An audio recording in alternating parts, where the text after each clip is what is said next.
Assalamu alaikum, ihr Lieben. Willkommen auf meinem Kanal zu einem neuen Gesundheitsvideo von mir. Heute möchte ich euch ein echtes Superfood vorstellen, und zwar die altbewährte und bekannte Knochenbrühe aus Omas Zeiten, die heute fast schon in Vergessenheit geraten ist, weil heute kaum noch jemand die Knochen eines Tieres verwendet. Aber gerade in diesen stecken unglaublich viele Nährstoffe für unsere Gesundheit. Zur Gesundheit der Knochenbrühe gleich noch viel mehr. Zuallererst mal ist ganz wichtig, dass wir für eine gesunde und effektive Knochenbrühe ausschließlich Knochen von Biotieren verwenden. Und dazu möchte ich euch Josefs Biofleisch empfehlen, der deutschlandweit halales Biofleisch verschickt. Das Fleisch wird dabei vakuumiert und in nachhaltigen Thermoboxen aus Stroh mit Kühlelementen verschickt. Und die Knochen, die ich hier jetzt für die Knochenbrühe bestellt habe, kann man in gefrorenem Zustand bestellen. Das habe ich hier auch getan. Natürlich kommen die dann nicht mehr gefroren an, aber in diesen Thermoboxen aus Stroh bleibt das Fleisch auf jeden Fall haltbar, bis es beim Käufer ankommt. Auch dann, wenn er es nicht gefroren, sondern in frischem Zustand bestellt hat. Das Fleisch stammt ausschließlich von Biobauernhöfen, die auch Bioland zertifiziert sind und wo die Tiere natürlich artgerecht gehalten werden und ausschließlich frisches Gras auf der Weide fressen dürfen, und die werden ganzjährig auf der Weide gehalten und werden im Winter höchstens mit Heu oder Silage gefüttert. Sie bekommen also kein künstliches Kraftfutter und auch keine Antibiotika oder Medikamente. Fleisch und Knochen solcher Tiere haben daher eine extrem hohe Qualität, Mashallah. Und diese Qualität benötigen wir unbedingt für eine gesunde Knochenbrühe. Denn dafür werden die Knochen auf kleinster Flamme 24 Stunden lang geköchelt. Denn erst dann werden sich restlos alle gesunden Bestandteile der Knochen daraus gelöst haben.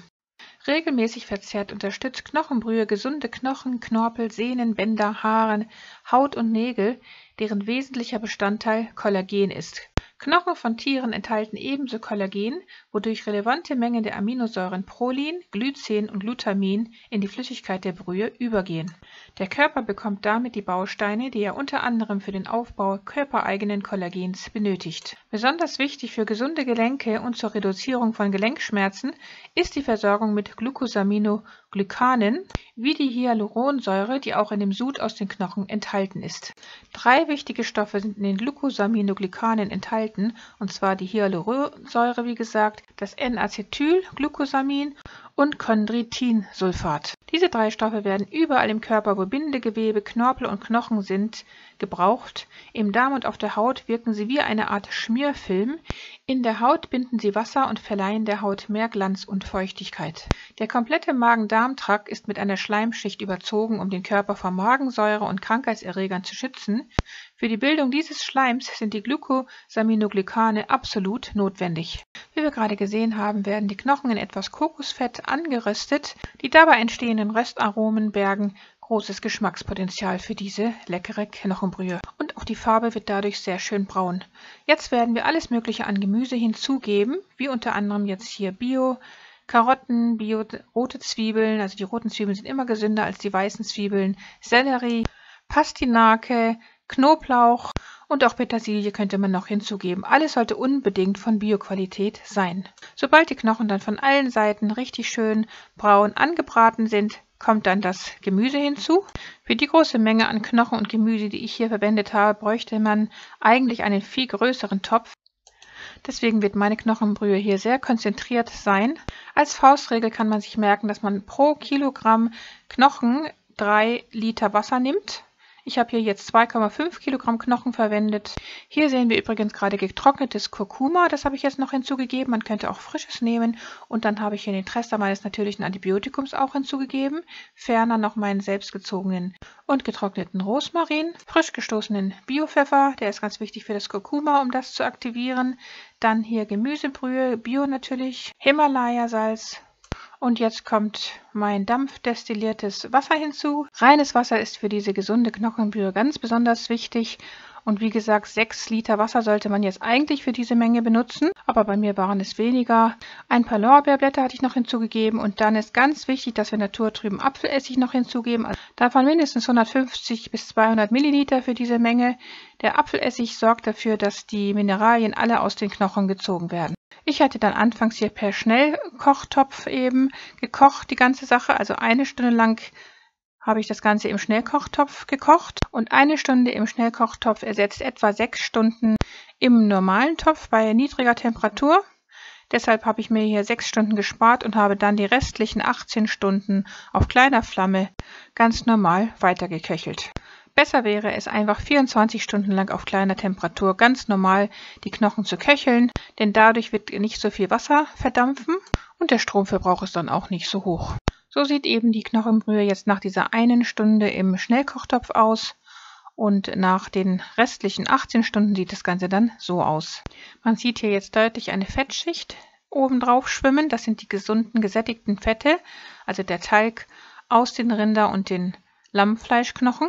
Diese gesunde Knochenbrühe enthält auch ganz viel Gelatine und das wird sich dann später zeigen, wenn dann das Ganze im Kühlschrank abgekühlt sein wird. Jetzt werden wir diese Knochenbrühe absieben und erstmal alle Knochen zuerst raus sortieren. Und überall dort, wo dann noch Knochenmark zum Beispiel enthalten ist, den werden wir auch raus poolen noch und den noch zurück in diese Knochenbrühe geben, denn der ist auch sehr gesund. Und alles, was noch da eventuell an Gelatine oder so dran sein sollte, das geben wir alles noch zurück in die Knochenbrühe. Und wenn wir dann alle Knochen aussortiert haben, werden wir den Rest, der dann aus Gemüse und eventuell noch etwas Fleisch besteht, gut ausdrücken. Und diesen Rest, den könnte man dann nochmal wieder einfrieren und den für spätere Suppen oder andere Rezepte verwenden. Jetzt möchte ich euch noch etwas zu den gesundheitlichen Vorteilen dieser gesunden Knochenbrühe mitteilen. Kollagen ist das wichtigste Bindegewebsprotein im Körper von Säugetieren. Es befindet sich auf der Haut, in Organen, im Bauchraum und in den Knochen. Was nur wenige wissen, Knochen bestehen bis zu 30% aus Kollagen. Ohne Kollagen wären Knochen nur Steine.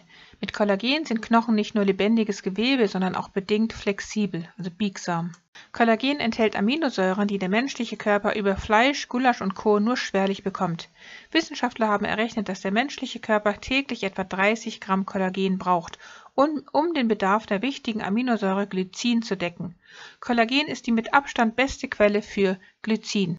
Viele chronische Gebrechen entstehen durch Kollagenmangel, wie zum Beispiel Osteoporose, Arthrose, Arthritis und auch Schönheitsmakel wie faltige Haut gehören dazu.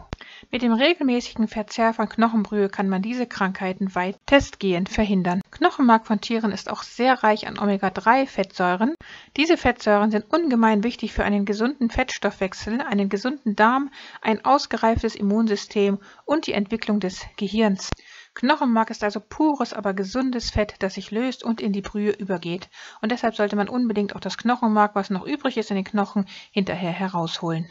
Der Apfelessig löst wichtige Mineralien aus dem Knochen wie Calcium und Magnesium zum Beispiel. Knochenbrühe hilft auch sehr gut bei Autoimmunerkrankungen. Fast alle Autoimmunerkrankten haben einen geschädigten Darm. Alle Autoimmunerkrankten haben eine Fehlleitung des Immunsystems. Bei vielen Autoimmunerkrankungen sind zudem Knorpel und Gelenke extremem Stress ausgesetzt.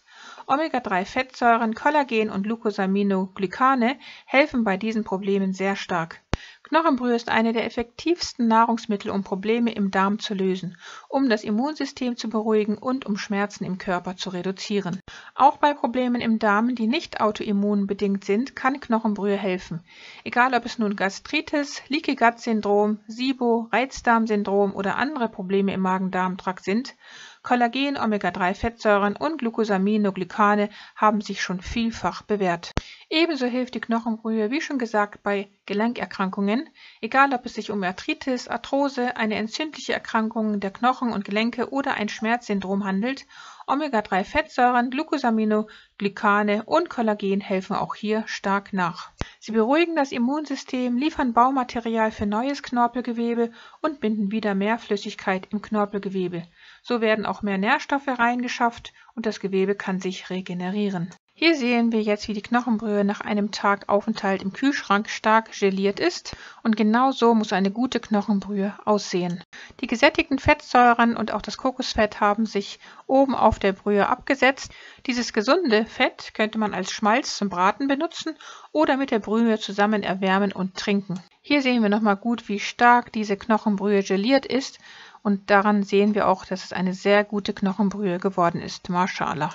Zu empfehlen wäre es jetzt für die Gesundheit täglich solch eine kleine Suppentasse mit gesunder Knochenbrühe zu erwärmen und sie dann als Suppe zu löffeln. Je nach Konzentration der Knochenbrühe könnte man sie noch mit etwas reinem Wasser verdünnen. Das habe ich in meinem Fall getan, weil meine Knochenbrühe wirklich extrem konzentriert war, Mashallah.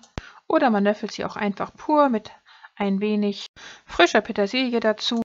Ein gesunder, köstlicher Genuss an kalten Winterabenden. Ansonsten aber kann man die Knochenbrühe auch portionsweise einfrieren oder auch einfrieren und als Suppenwürfel benutzen. Dann hat die Knochenbrühe auch gleich die übliche Form eines Brühwürfels. Auch als Zusatz und Grundlage für Soßen und Suppen eignet sich die Knochenbrühe hervorragend, da sie nicht nur einen guten Geschmack abgibt, sondern auch unentbehrlich für unsere Gesundheit ist. Wer eine Autoimmunerkrankung oder Darmprobleme hat, für den empfiehlt es sich, täglich 1 bis 2 Tassen solch einer heißen Knochenbrühe zu trinken.